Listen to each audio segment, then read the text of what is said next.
देखिए जी, number of books कितनी पढ़नी चाहिए, ये मैं समझता हूँ कि इट्स नॉट यानी कि ये सही कोई सवाल नहीं है। आपको एक सब्जेक्ट पे अपनी ग्रिप हासिल करने के लिए अगर एक किताब आप पढ़ते हैं, आपको समझ लग जाती है तो दैट इज़ सफिशेंट। अगर आपको कोई टॉपिक क्लियर नहीं हो रहा, आपको उसके लिए 10 बुक्स भी पढ़नी पड़ती हैं, तो आप 10 बुक्स पढ़ें। तो number of books it's not a relevant question I think. हाँ, एक कोई टॉपिक है, हो सकता है आपको एक बुक पढ़ें, एक किसी आप सोर्स से पढ़ें, आपको वो चीज़ क्लियर हो जाए, दैट वुड बी इनफ। एक कोई टॉपिक ऐसा हो सकता है जिस पे आप कोई किताब पढ़ते हैं, आपको चीज़ समझ में नहीं आती, तो हो सकता है आपको मल्टीपल सोर्सेज यूज़ करने पड़ें। तो इट वेरीज़, और ये कोई ऐसा हार्ड एंड फास्ट रूल नहीं है कि 2 किताबें पढ़नी चाहिए, 4 किताबें पढ़नी चाहिए। टॉपिक टू टॉपिक भी वेरी कर रहा होता है। जितना अपनी स्टडी को फोकस्ड रखेंगे उतना ही आपके लिए बेहतर होगा। बहुत ज़्यादा चीज़ों, बहुत ज़्यादा सोर्सेज पे आप चले जाएंगे तो टाइम भी ज़ाहिर है ज़्यादा लगाएंगे आप, और कंफ्यूज भी होंगे। तो बी वेरी फोकस्ड। और अगर आप एक किताब से आपको चीज़ समझ में आ जाती है तो मेरे ख्याल में दैट इज़ सफिशेंट। और एक और बात कि आजकल देखें, इंटरनेट का ज़माना है और the world is your oyster, जिस तरह कहते हैं ना। आप कहीं से भी इंफॉर्मेशन ले सकते हैं। फ्लो ऑफ इंफॉर्मेशन बहुत ज़्यादा तेज़ है, तो आप ज़रूर वहाँ से भी डिफरेंट टॉपिक्स पे अपनी तैयारी करें, स्ट्रेटजी बनाएं, नोट्स बनाएं, और रिलाई ना करें किसी एक बुक पे या मल्टीपल बुक्स पे। जहाँ से आपको अच्छी इन्फॉर्मेशन मिलती है, जहाँ पे आपको टॉपिक क्लियर होता है, आप वहाँ से तैयारी करें उसकी। और जहाँ तक सवाल है नोट्स बनाने का, नोट्स बनाना इस हद तक बहुत अच्छा है कि आप जो मल्टीपल सोर्सेज से अपनी इन्फॉर्मेशन गैदर करते हैं, आपको एक रेडी रेफरेंस मिल जाता है जब आप दोबारा उसको रीविज़िट करते हैं या रिवाइज़ करते हैं। तो उस सेंस में नोट्स बनाना इट्स अच्छी बात है, बनानी चाहिए। बट कोई अगेन ज़रूरी नहीं है। मैं आपको अगर अपनी एग्जांपल दूं तो मैंने सिर्फ 2 सब्जेक्ट्स में नोट्स बनाए थे, और बाकी सब्जेक्ट्स में मैंने नोट्स नहीं बनाए थे। It work for me. लेकिन नोट्स बनाने चाहिए, अच्छी बात है।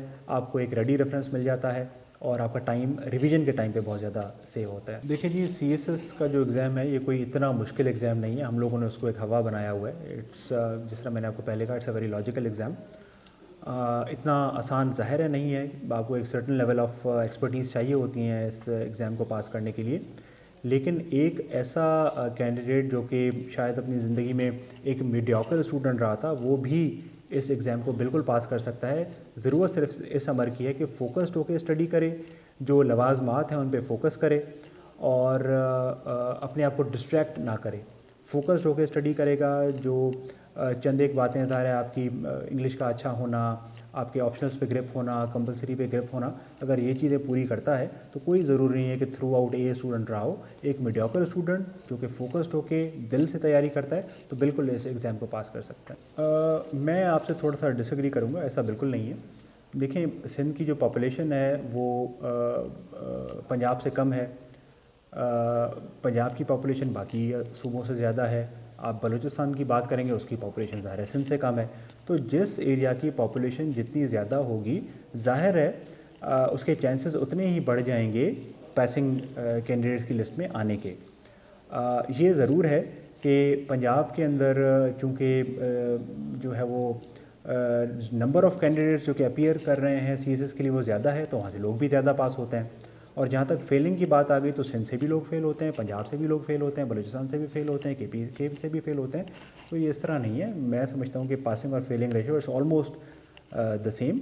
और ज़ाहिर है जहाँ से ज़्यादा कैंडिडेट्स अपीयर होते हैं, ज़्यादा कैंडिडेट्स पास भी वहीं से होता है। देखिए ना जी, बड़ी सिंपल सी लॉजिक है। अगर पंजाब से से फॉर एग्जांपल 10 कैंडिडेट्स अपीयर हो रहे हैं, सिंध से 5 अपीयर हो रहे हैं, तो they have a greater chance कि वो मेरिट में ऊपर आएंगे। अगर आप जिस साल मैंने क्वालिफाई किया था तो टॉप 10 के अंदर सिंध के ऑफिसर्स थे, बिल्कुल थे, और एक नहीं मल्टीपल थे। तो इस तरह नहीं है कि सिंध के ऑफिसर्स नहीं होते या पंजाब के ऑफिसर्स नहीं होते या बलूचिस्तान के ऑफिसर्स नहीं होते। कहीं का भी ऑफिसर हो, इट डजेंट मैटर।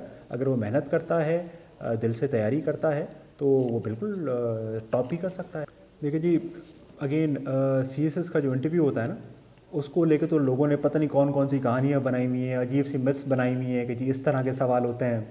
एक इंटरेस्टिंग आपको बात बताऊं कि मुझे किसी ने एक दफ़ा कहा था कि जी वो इंटरव्यू चल रहा था तो जनाब वो कैंडिडेट को कहा गया कि आप it was a logical sort of thing जो कि मुझे किसी ने बताई थी। तो मुझे सुन के बड़ी हैरत हुई कि यार इस तरह की बातें कैसे हो सकती हैं इतने बड़े एग्ज़ाम के अंदर। खैर जब हम फाइनली हमने CS का रिटन पार्ट क्वालिफाई किया और हम इंटरव्यू की तरफ गए, तो my experience was very logical, कोई इसमें ऊट पटांग किस्म के सवाल नहीं थे। Interview is basically a test of your personality. Interview is not a test of your knowledge only, it's majorly a test of your personality. तो जब आप इंटरव्यू के लिए जाते हैं, यू आर वेल प्रिपेयर्ड, तो आपको मैं समझता हूँ कि इसमें प्रॉब्लम नहीं आनी चाहिए। जहाँ तक रहा सवाल कि उसको कॉन्फिडेंस कैसे इंप्रूव किया जाए या उस फोबिया को कैसे ख़त्म किया जाए, तो उसका बड़ा सिंपल सवाल ये है कि आप पब्लिक स्पीकिंग करें। जब आप इंशाल्लाह रिटन पार्ट क्वालिफाई कर जाते हैं तो मॉक इंटरव्यूज़ बहुत ज़्यादा दें, अपने दोस्तों में बैठ के उसकी प्रैक्टिस करें। पब्लिक स्पीकिंग जितनी ज़्यादा करेंगे, आप लोगों के सामने बोलेंगे, आपका जो कहते हैं ना स्टेज फ्राइट जिसको आप कह लें, या पब्लिक स्पीकिंग का आप उसको फोबिया कह लें, तो वो ख़त्म हो जाता है। और ये सोच के ना जाएं कभी भी इंटरव्यू के अंदर, ख्वाह वो CSS का हो या किसी और चीज़ से वाबस्ता इंटरव्यू हो, कि जी आपकी नॉलेज का कोई टेस्ट होने लगा है।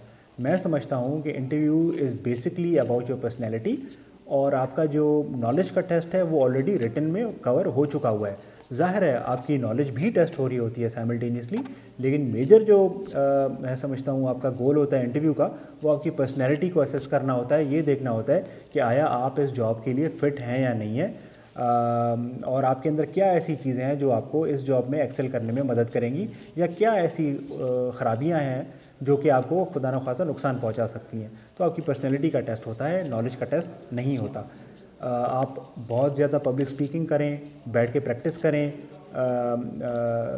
इसकी मॉक इंटरव्यूज़ दें, उससे आपके स्किल्स भी इम्प्रूव होंगे, आपका फोबिया भी ख़त्म होगा, और आपके जो इंटरव्यू देने के जो आपकी स्किल्स हैं उसमें एक इम्प्रूवमेंट आएगी।